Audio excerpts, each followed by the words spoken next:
continuando con lo que decíamos anteriormente de la definición de epidemiología que recomienda la cátedra, traíamos el qué u objetivo de estudio de la epidemiología, también del interrogante para qué nosotros vamos a extraer la aplicabilidad o utilidad de la epidemiología. ¿Para qué sirve la epidemiología? Para una racional planificación de servicios, para la vigilancia de la enfermedad y para elaborar planes o programas de prevención, control y erradicación de las enfermedades. En relación a la historia, con respecto a la historia de la epidemiología, ustedes tienen posibilidad de leer sobre la misma y es apasionante, de la bibliografía anexada. Pero no quiero dejar de mencionar al padre de la epidemiología, que es John Snow, que vivió entre los años 1813 y 1858, que era un brillante médico inglés que desde temprana edad se había destacado por su agudo sentido de observación, razonamiento lógico y perseverancia, y que es el que realiza el estudio del brote de cólera en Londres. También que les recomiendo que lo lean porque es apasionante como este médico, que es el padre de la epidemiología, él llega, ¿no es cierto?, a identificar la fuente de infección de esta enfermedad en esa ciudad a través de un estudio rutinario que él hizo, ¿no es cierto?, pero con un gran sentido lógico él fue llegando a determinar cuál era la fuente de infección. Si pueden leerlo, léanlo. ¿Cuáles son las aplicaciones de la epidemiología? Un poco ya lo hemos dicho, ¿no es cierto? La epidemiología sirve para la determinación del origen de una enfermedad de causa conocida. Si pensamos un poquito en lo que estamos viviendo en la actualidad con el tema del coronavirus, si habrán escuchado y habrán leído, ¿no es cierto?, dónde se originó esta enfermedad o cómo se originó. Si bien hay algunas controversias, se puede establecer. También sirve se aplica para la investigación y control de una enfermedad que se desconoce al principio, porque seguramente cuando se presenta una enfermedad desconocida, lo primero que va a determinar el epidemiólogo es la separación de los individuos enfermos de los sanos. Sin saber de qué enfermedad se trata, ya está, ¿no es cierto?, realizando o tratando de controlar la transmisión de la misma. También para obtención de la información sobre la historia natural de la enfermedad. Cuando hablamos de historia natural de la enfermedad, nos referimos a ese estado en que la enfermedad transcurre, ¿no es cierto?, desde que se inicia y mientras pasa por sus distintas etapas, que ya vamos a ver cuáles son, sin la intervención de la mano del hombre. A eso se llama historia natural de la enfermedad.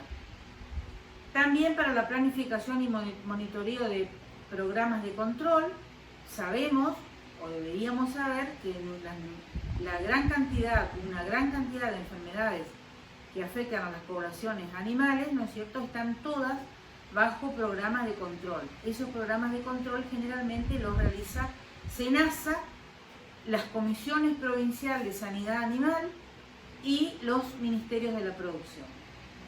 Y también un aspecto que es muy importante, que es el análisis costo-beneficio de la enfermedad. Como ustedes se podrán imaginar, las enfermedades que afectan a las poblaciones animales, ¿no es cierto?, tienen un gran costo económico, sobre todo en aquellas especies animales, ¿no es cierto?, que son fuente de alimentación para el ser humano. Existen otras aplicaciones o utilidades porque cada autor o cada estudioso ha elaborado las mismas, pero por ejemplo, para identificar nuevos síndromes, por ejemplo, es el SIDA, que es una enfermedad que data del año 1981, pero una enfermedad que era desconocida, y los distintos estudios epidemiológicos permitieron identificar el mismo. Lo mismo ocurre con el coronavirus en este momento. Para relacionar enfermedades con determinados factores cuando no se conocían los factores o los principios de transmisión de las enfermedades, y hay un sinnúmero de casos que están en la bibliografía, ¿no es cierto? Por ejemplo, Doll y Hill, que relacionaron el hábito de fumar con el cáncer de pulmón, Snow, que relaciona, ¿no es cierto?, el brote de cólera en Londres, que mencionaba recién, ¿no es cierto?, con la fuente de agua, etc. ¿Cuáles son los alcances que tiene esta disciplina? Antiguamente la epidemiología se restringía al estudio de las enfermedades infecciosas transmisibles, de enfermedad epidémica, luego primero las enfermedades agudas, luego las enfermedades subagudas, luego las enfermedades crónicas, luego de la epidemiología de las enfermedades no transmisibles, las no infecciosas. Actualmente, como recién les decía, se habla de, por ejemplo, de epidemiología de otras afecciones que no son infecciosas, como el tema del cáncer, de los accidentes viales, del embarazo en los adolescentes, epidemiología del aborto, eventos que han aumentado tanto que se los considera verdaderas epidemias.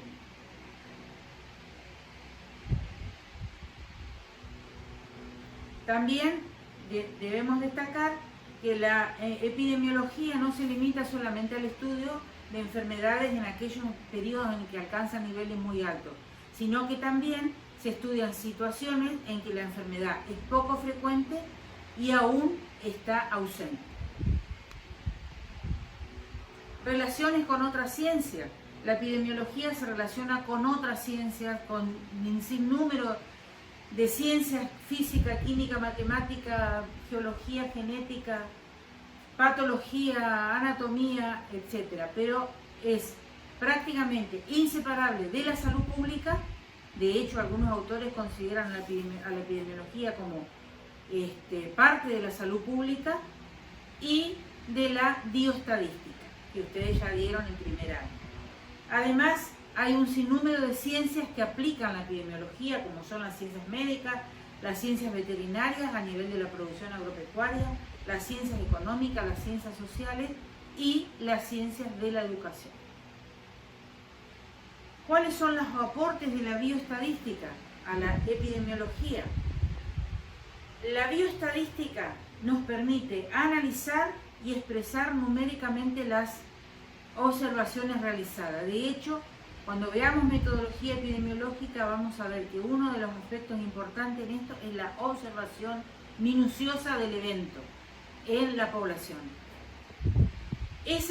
¿De qué forma nosotros vamos a poder emplear la bioestadística?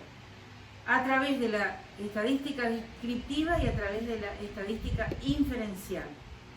Como dijimos, epidemiología consiste en el estudio a nivel de las poblaciones animales. Sabemos que muchas veces vamos a trabajar con poblaciones que son de animales que son infinitas. Entonces, no podemos trabajar con todos los animales. Vamos a tener que hacer un muestreo, vamos a tener que tomar una muestra representativa de esa población para poder realizar nuestro estudio epidemiológico. Entonces, a través de la estadística descriptiva, nosotros vamos a poder clasificar, organizar y resumir los datos. Es lo que ustedes vieron en bioestadística. Y a través de la estadística inferencial vamos a poder inferir o estimar que lo que ocurre en esa muestra también ocurre en la población. Obviamente que voy a tener que emplear una serie de test o pruebas para poder demostrar que esto realmente es así. Pero por eso es tan importante la bioestadística.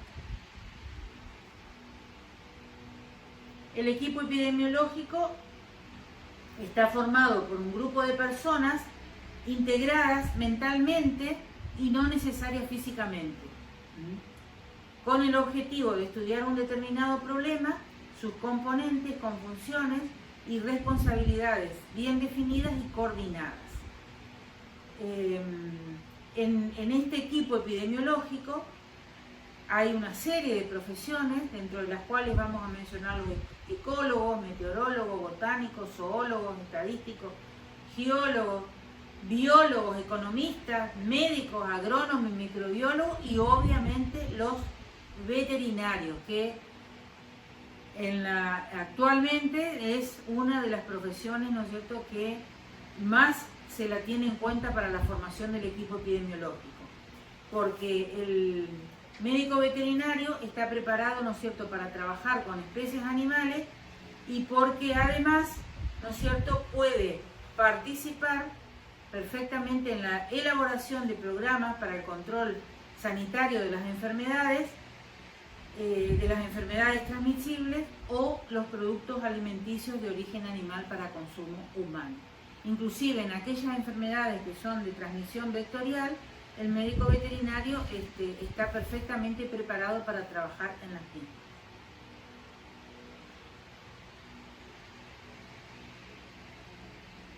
¿Cuál es el rol del epidemiólogo? Es buscar signos y síntomas en la población como un todo, elaborar un diagnóstico de situación y recomendar medidas de control. Y para eso, ¿no es cierto?, tiene que tener un determinado perfil con una serie de cualidades, que las más importantes serían: tiene que tener curiosidad natural, tiene que preguntarse continuamente por qué y para qué, tiene que tener conocimiento del método epidemiológico, que como vamos a ver, el método epidemiológico resulta de la aplicación del método científico, interés general, capacidad de razonar, interés y experiencia personal en el área, y siempre decimos que un buen epidemiólogo va a percibir algo que otros, a pesar de ver, no perciben. Seguramente en la bibliografía se van a encontrar con el término epizootología. Y es lo mismo epizootología que epidemiología veterinaria. Y depende, porque la epizootología es una ciencia biológica que incluye a todas las especies del reino animal, mientras que la epidemiología veterinaria incluye solamente las especies animales de importancia veterinaria. Cuando nos referimos a la epidemiología veterinaria, también es una ciencia, ¿no es cierto?, que ha tomado importancia en los últimos años, pero existe o podría haber existido desde la antigüedad, porque así como en la antigüedad eran características las epidemias a nivel de las poblaciones humanas, también eran características las epidemias en las poblaciones animales. Así, en la bibliografía nosotros encontramos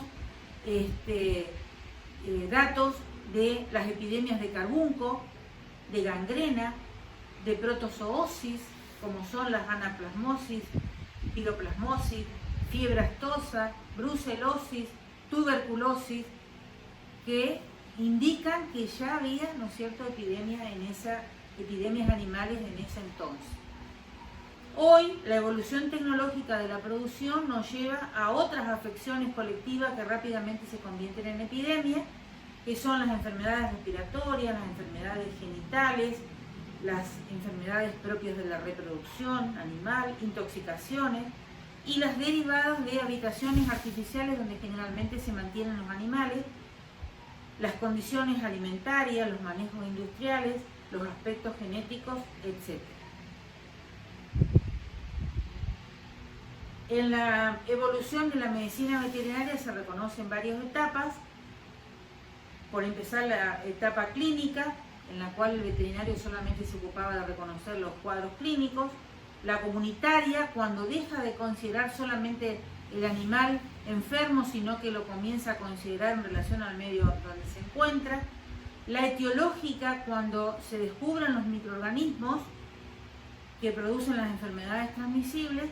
Y la etapa actual, que es la etapa ecológica, en la cual, ¿no es cierto?, se sostiene que la enfermedad se produce como por interacción, ¿no es cierto?, entre el agente que produce la enfermedad, el huésped que recibe ese agente y se enferma, y el medio ambiente donde se encuentran estos dos, debiendo destacar que esto constituye lo que se conoce como tríada epidemiológica y que es el resultado de la interdependencia o interacción de estos tres elementos. Con esto damos por terminado esta clase, que es a manera de introducción, ¿no es cierto?, de la epidemiología. Estos temas se encuentran todos en los libros que le hemos elevado a la plataforma. Gracias.